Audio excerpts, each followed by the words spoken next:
Right, today is the big day, welcome back. We've got the TT and we have got a two-post ramp as we can see. And today is the day we are gonna do the electric steering rack on the TT. It's the big job. If you haven't been following the series, I bought this car for £700. It's the UK's cheapest Mark II TT. And yeah, it's got an electric power steering fork, as well as various other fixes that we've been doing along the way. But today we're doing the main job. Without further ado, we're going to get the car in the air and take a little look underneath, because I think there's some suspicions of some rust. First walk through underneath the TT. Engine-wise, it's a bit oily, as we can see. Apart from that, there's a bit of oil around the boost pipe. Everything else seems okay. If we move back down, very easy access to my catalytic converters, so at some point, may get rid of that. But working our way back, unfortunately, when you get to the rear, it does start getting quite crusty, as we can see, which is not ideal, but we're going to give it a bit of a poke test. Now, I've had a few people messaging me in comments saying the offside rear corner looked really low, and I was thinking, I'm not surprised if maybe a spring snapped or, I don't know, something's gone wrong. And I think as it becomes apparent, the rear spring, I think it's just left the chat.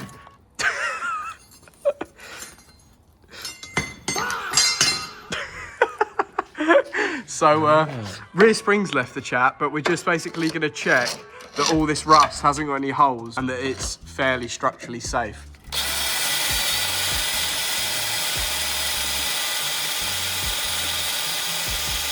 It's just not coming out good, is it? Yeah, but it's all solid, isn't it?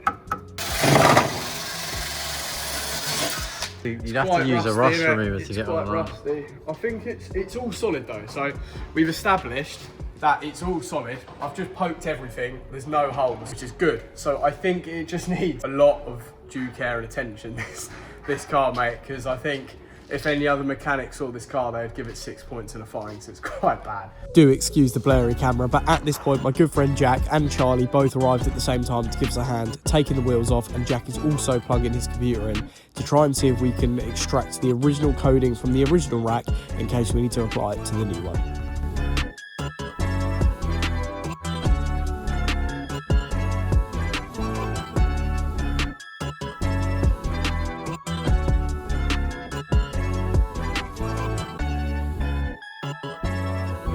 Anyone got a light? Anyone got a lighter, bruv? Phillips to undo the thing, so Phillips. And he wanted me to do all sorts of things. He wanted me to like turn on his like closed subwoofer, retrofitted. Footwell trim is out. We've got to disconnect the steering column from the UJ. I'll show you that now. So in here we've got the pedals. I've just taken this trim off that goes round the back. Took that bolt off and there's one bolt up there. So back here, if you move that, this is what you call the steering UJ. So this is the steering column, goes up to your steering wheel, and that's where it joins it. Now this bolt here is what I've now got to undo. So I'm going to turn the steering wheel to get access, undo that, and slide the steering column off. And then I don't need to be in this horrible position anymore. We can go under the car. We've disconnected the steering column from the rack now, from inside the car. It's a bit of a pain, so you've got to like squeeze in at an awful angle, as you saw. So the car's now going to go back up in the air, and then yeah, we're going to start doing the process of removing the rack. So let's have a look at the new steering rack. I haven't actually fully opened it yet. In here, I've opened these because this was the main thing I was kind of concerned about. And this is because it has come with all new track rods, and I was quite worried because the old ones are pretty mashed up. So these, they haven't cut the boots, the clips are all intact, and the joints look pretty good and knit. So I'm happy with that. So they can get put to one side, but the main worry is the rack. Because as I've said, I bought this from Lithuania, and in Lithuania, the cars are not right-hand drive, they're left-hand drive. Part number matches up to a UK spec right-hand drive, and the listing said right-hand drive, but we all know about people on eBay, they lie. I think it's a steering rack. I would reckon that's probably on the right hand of the vehicle, pointing up towards the car. What do you reckon? I reckon that's pretty good. Soon find out. We'll soon find out. Let's get it off. Charlie's getting involved. Gunning stuff straight off. Oh, well done, mate. Yeah, we'll just snap them off quick. Let's get them snapped off. Beautiful.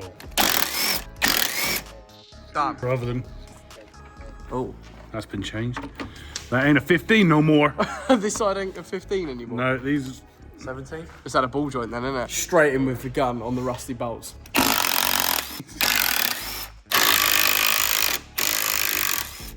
I decided to just get some WD-40 and all the bolts I know we're going to be removing shortly, and then the rest of the team are knocking the ball joints loose and getting the trap ends loose.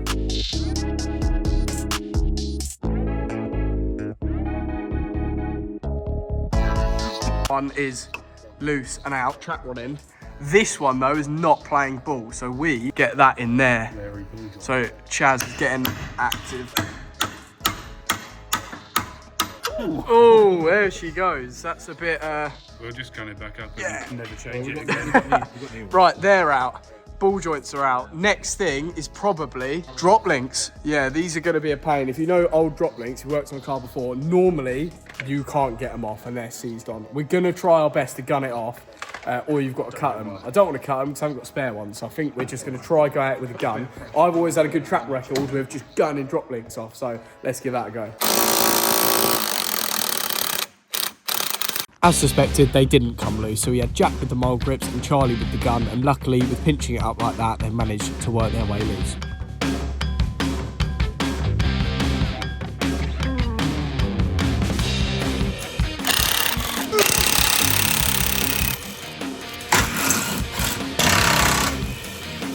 So we've pretty much... 216 to 118. You remember? Silence on set. Silent! We have undone 3 ball joints here off the hub. We've undone the drop links. 3 ball joints? We have the 3 ball joints.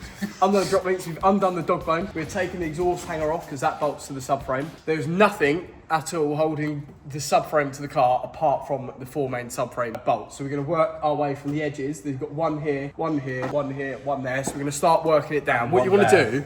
And one in there. Oh yeah, 2 in there as well. What we're going to do, I think, is lower them down probably about halfway so the subframe drops a bit, and then you can get access to the top where there's a heat shield that you've got to undo, and then remove some of the wiring loom, and there's a little 10mm bolt for a wiring loom. Once that's all done, we can just drop the complete subframe.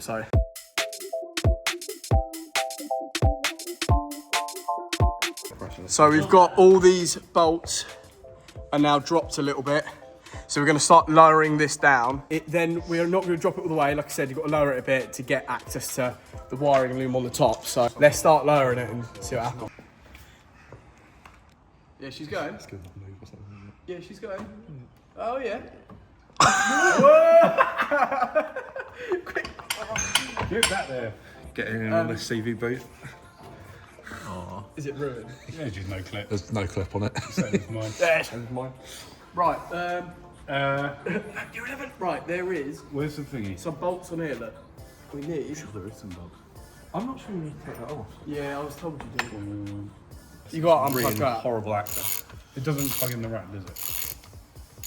There. Because there's no plug I think in it's the rack. gearbox loom or something. Charlie, what are we running up front, mate? What have we got? Well, we all have a budget tyre brand. We got Power Track in one corner, all right. Power track. Power Track in the other. Power track on one side. Just a Ginu on this one. A Ginu? What is a Ginu and a power track? That's made for burnouts, I reckon. The power track and Ginu. Been running a tight budget. Does it get better? What have we got over here? What have we got? No, that's upside down, mate. Oh shit. That's a sailman. A what? A sailman? We got a sailman, and what have we got over this side then? A Kumo. Oh, right, that's all right. So at least I've got one good tyre on my car. I mean, you don't need matched tyres anyway, I heard. Sure, this is in a happy place. Yeah. Don't Is pump that, I up don't too think that's much very 'cause you'll happy. lift off. Yeah. Good going. One more. Ooh, all right.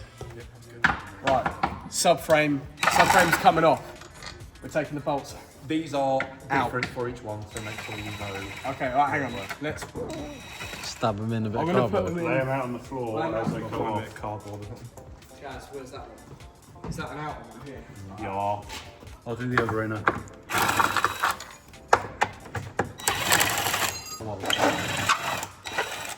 Can someone attend the jack, just in case? Just be there, just in case. Don't worry, it's only my head underneath.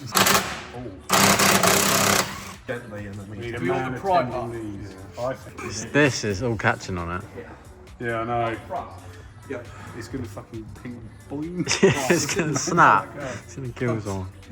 On a light. Fucking taller than you. Do you want a light, mate? Do you want a light? Yeah, brings the industrial ceiling light. Industrial ceiling. This ain't gonna go well, is it?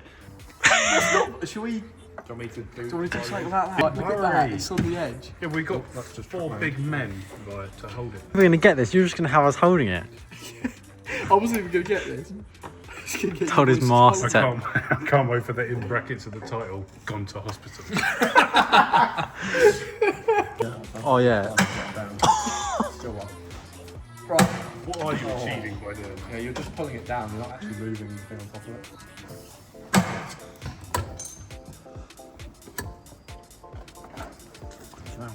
Yeah. Yeah. Yeah, basically just. How are you gonna get this back in? Well, all right. Yeah. Lower it down. Lower it down. Careful, hang on. Yeah. What's this now? The rack's not supported by anything. All right. What about the plug? Charlie, come here. Plug. Whoa. We're coming down. You ready? Yep. Oh, is there a plugged one Yeah, there plug. still? Yeah, this one here. All We right. can get it much easier. Is that the same one as this? Hang on. Hang on, I'll do the plug. You lot hold the plug. You lot, just Harry. What's going on with the rack? Is it coming down with it? The Yeah. rack has got some wiring I need to unclip, but it was going to come down. There's still wiring into the rack. Well, subframe's Keep out. going. It's only there. We've got a lot of slack. We can keep going down.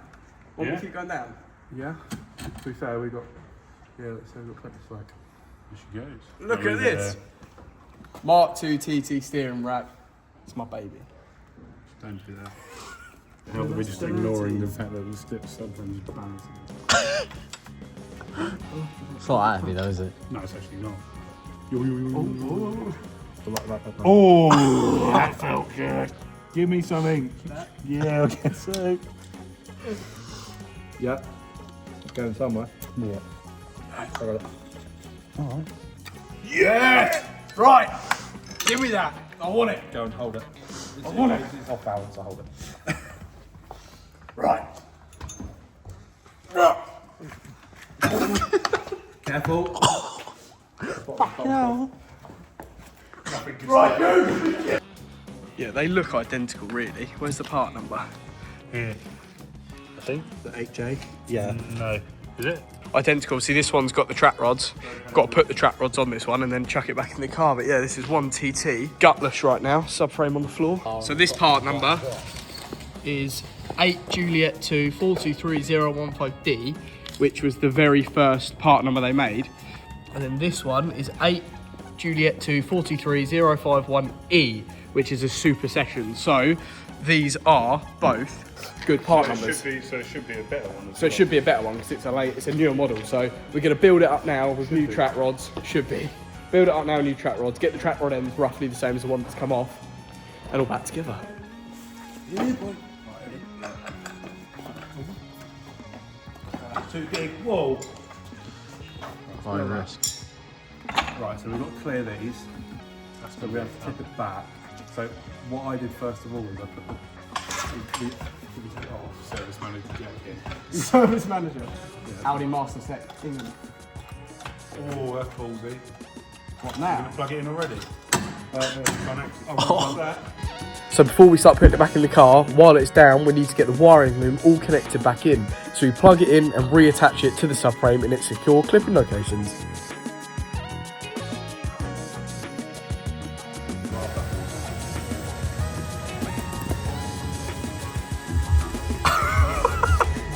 So we are getting the subframe back in now. I think the plan is to hold it up like this now, get the steering rack and then hold the steering rack up. Like basically the way we took it out is put it back up. Decided we're not. We're going to attach the rack to the subframe and then try and get it all up in one. Obviously when we took it out, we separated them, but we're going to put it all back in one because it's going to be such a... Subframe is now back kind of where it wants to be. The main concern is these beams, trying to get it back on the beams, but with a pry bar, a bit of patience and a bit of aggression, we've got them on. We've now just got to be really careful with realigning it all, re-bolting it up, but it's looking pretty promising. Oh. The Harry Roberts YouTube budget was a bit low, so we had to make a tour from the scrapyard. line the. Always remember to torque your bolts after. We're doing it off camera. What are your torque spec ratings, mate? What do you normally rate subframe bolts to? That. About that? Just nice, that. mate. I like that. It's a good torque spec. So now the subframe is all bolted back in, we just need to go around and do the outer ball joints, the track rods and the drop links, making sure everything is fully connected and all ready to go. If you watch up until this point and you still haven't pressed that subscribe button, then what are you doing? You must be enjoying this video. So please join the club, smash the subscribe button because we've got plenty more videos coming, and you should watch the previous videos from this to get up to date with everything that we're up to at the minute. You've got everything done up now. All the ball joints are done, drop links are done. We had a problem with this nut on this track rod here. The original nut wouldn't go back on, so we've had to use fine one, and it's not going that tight, so we're gonna have to change that at some point. But apart from that, everything else is literally ready to go. So we're gonna chuck the wheels on, connect it up at the steering column, give it a go. So we've done the job. Tom, who's now filming, is behind the camera. He's just connected the UJ back up, like the column and the thing, to get the splines all aligned. It was right pain. This is it. This is the final bit. So technically speaking, I'm going to turn the engine on and turn the wheel, and that horrible noise is going to go away. So this is it right now. All day we've been doing this. Over £1,000 spent. If this doesn't work, I'm going to shoot myself. I'll be ready. Is it working? Yeah. Oh, have that! No noise. Steering wheel lights on. Oh no, it's gone. It's got really. Is it? Oh mate, it's got like really light. Is it still spinning? Yeah. It went really stiff and then really light. It was like really stiff and now it's gone really light. Yeah, that's how it should be.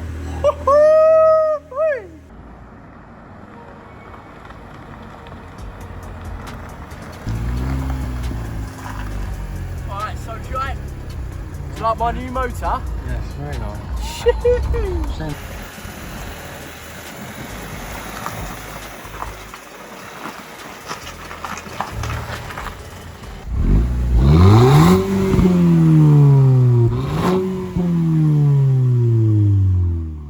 I had to cut the video off short last night because it was late at night. We got the job done. There was only a minor setback with the snap spring, the track rod end with the little nut, but I can get a new track rod end, I can get a new nut, and I can certainly get a new set of rear springs. So apart from that, TT is now done. Absolute blessing. It drove so nice on the way back. It was amazing. Electric power steering felt absolutely smashing. The job is done. You need to smack that subscribe button to follow along, because that is not going to be the end of the road for the TT, and I've got plenty more videos coming on the Fabia. So if you did enjoy this video and you have been enjoying this series, then please smash that subscribe button, smack that like button, and I'll see you guys in the next one. Peace.